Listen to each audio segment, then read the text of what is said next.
Ah, le roi Dagobert. Forcément, ce nom, ça nous évoque tout de suite une chansonnette, hein. Un roi un peu loufoque, avec sa fameuse culotte. Mais et si cette image, c'était peut-être la partie la plus anecdotique et même la moins vraie de toute son histoire? Parce que oui, derrière la comptine se cache en fait un souverain redoutable, un mythe politique hyper bien orchestré, et puis une sacrée leçon sur la façon dont on peut réécrire le passé. Alors, accrochez-vous bien, on part ensemble à la rencontre des vrais visages de Dagobert.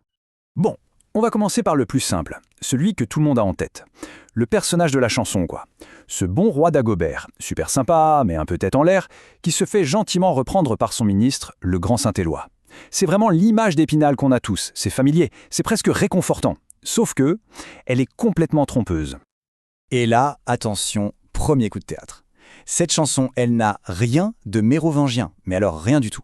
En fait, elle a été écrite plus de 1000 ans après la mort du roi, tenez-vous bien, en pleine Révolution française. Le but, c'était de se moquer, gentiment, de Louis XVI et de Marie-Antoinette. Dagobert, dans l'histoire, c'était juste un prête-nom, une vieille figure historique qui ne risquait rien pour pouvoir critiquer la monarchie de l'époque sans avoir de problème. Ok, donc, si on met de côté le personnage de la comptine, il reste qui? Eh bien, il reste un homme, un vrai roi, du 7e siècle. Allez, on oublie la satire de 1789 et on plonge direct dans le haut Moyen-Âge pour découvrir qui était vraiment ce souverain.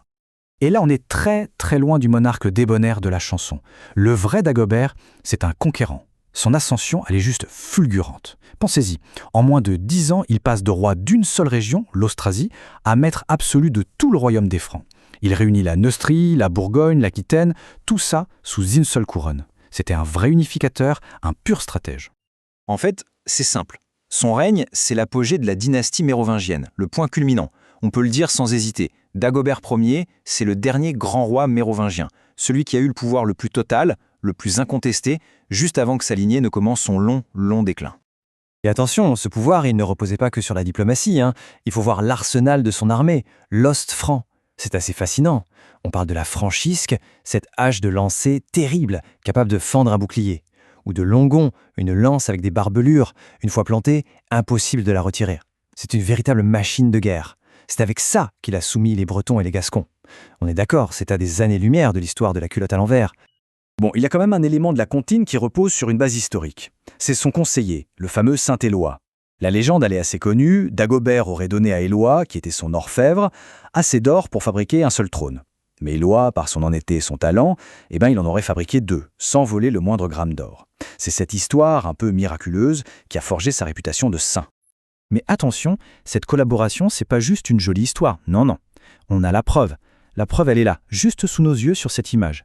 C'est un document authentique, une charte qui date de 632, et dessus, on peut lire la signature Ego Eligius, c'est-à-dire moi Éloi. Avec ce document, Éloi fonde l'abbaye de Solignac sur des terres qui lui ont été données par le roi Dagobert. C'est la trace concrète, la preuve tangible d'une relation de confiance et de pouvoir qui a vraiment existé. Pourtant, si le nom de Dagobert a traversé les siècles, ce n'est pas seulement pour ça.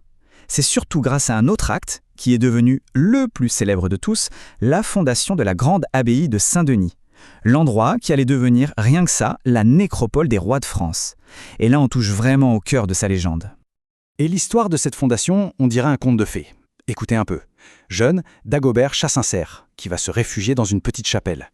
Des années plus tard, c'est Dagobert lui-même qui, pour fuir la colère de son père, va se cacher dans cette même chapelle. Et là, pendant son sommeil, les saints martyrs Denis, Rustique et Luther lui apparaissent en rêve. Et ils lui demandent une chose, construire ici, à cet endroit précis, une église digne de ce nom pour abriter leurs reliques. C'est une histoire incroyable, non? Un signe du destin, un roi choisi par les saints. C'est magnifique. Le seul tout petit problème, c'est que cette histoire est complètement fausse, inventée. Et je ne parle pas d'une version un peu enjolivée, hein. Non. Elle a été fabriquée de A à Z près de 200 ans après la mort de Dagobert. Et cette fiction historique, on sait d'où elle vient, d'un texte qu'ils appellent les Gesta Dagoberti, les hauts faits de Dagobert, et qu'il l'a écrit les moines de Saint-Denis eux-mêmes dans les années 830. Leur objectif, c'était pas du tout d'être historien, c'était de construire un mythe pour servir leur abbaye, pour lui donner un fondateur royal super prestigieux, et bien sûr pour asseoir leur propre importance. En fait, cette légende, c'était une pure opération de communication politique. Et une opération gagnant-gagnant. D'un côté, pour les moines de Saint-Denis, lier leur abbaye à Dagobert, ça voulait dire plus de prestige, plus de protection et bien sûr plus de dons.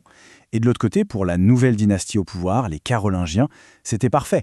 Ils transformaient ce vieux roi mérovingien en un modèle de piété et ça leur permettait de légitimer leur propre pouvoir tout neuf en se connectant à un lieu saint et à une figure historique qu'ils avaient eux-mêmes réinventée. C'était brillant comme coup politique. Mais voilà, chaque sommet annonce une descente. Le règne si puissant de Dagobert, c'est aussi un crépuscule. Le crépuscule de sa dynastie. Parce qu'après lui, le pouvoir des rois mérovingiens ne va faire que s'effriter encore et encore jusqu'à disparaître complètement. Ses successeurs, on va les connaître dans l'histoire sous un surnom pas très flatteur, les rois fainéants. En gros, c'étaient des rois qui n'avaient plus que le titre. Comme l'a écrit le biographe de Charlemagne, ils n'avaient de roi que le nom.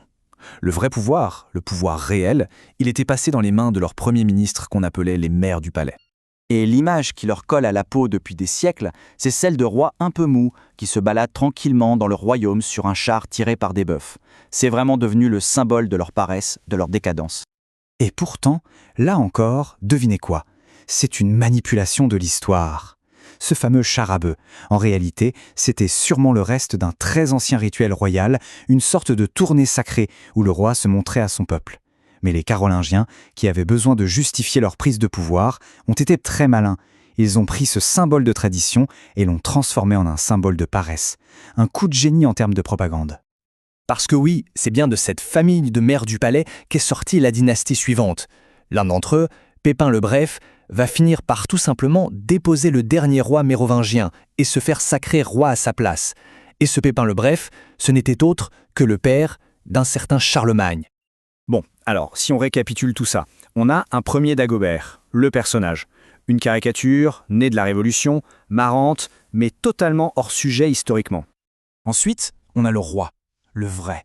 Un chef de guerre, un unificateur du 7e siècle, le dernier grand souverain de sa dynastie, à son apogée. Et enfin, on a la légende, le Dagobert pieux, qui est en fait une construction politique, un mythe fabriqué des siècles plus tard pour servir les intérêts d'une abbaye et d'une nouvelle dynastie. Au final, on a bien 3 Dagoberts pour un seul homme. Au fond, toute cette histoire de Dagobert, c'est une formidable leçon sur la mémoire et sur l'histoire avec un grand H. Ça nous montre bien que le passé, ce n'est pas quelque chose de figé dans le marbre. C'est un récit. Et c'est un récit qui est très souvent modelé, voire carrément écrit par les vainqueurs. Ce qui nous laisse avec une dernière question, une question à méditer. Parmi toutes les grandes figures du passé, celles qu'on admire ou celles dont on se moque, combien sont, un peu comme Dagobert, le fruit d'une histoire qui a été arrangée par ceux qui ont gagné à la fin ?